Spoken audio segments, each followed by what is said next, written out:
chama ya Jubilee it is a national party.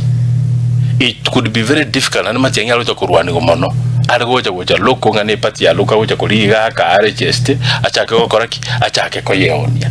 So he picked a party area because it's national and he got the structures, he works on those structures eliende emo probably ekero again a party ne kirogo wasene gento yogo kuira uika sota geto wake kura wachoro horai. Immediately after elections this party is not nchiyo. So eutokoli currently nga ingi kere very important now.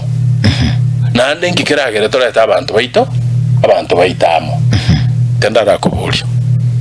Chama nere korukwe ya UPA something UPA. Yes. If Matiang'i for example na abogoli tu upeli. Again they kiwe next year.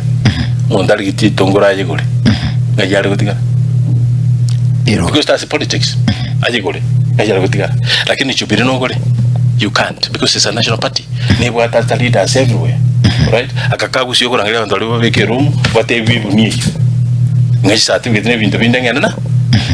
Wagenda. So ebintu mbire binge bare kulirali.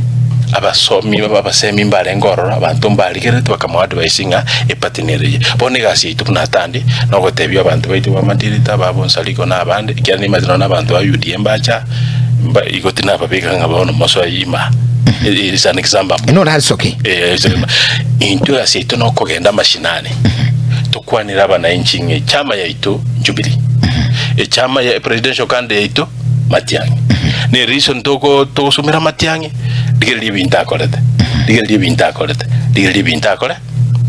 Tanda ba Kenya you need not go to no chako batevingi wakole. They know.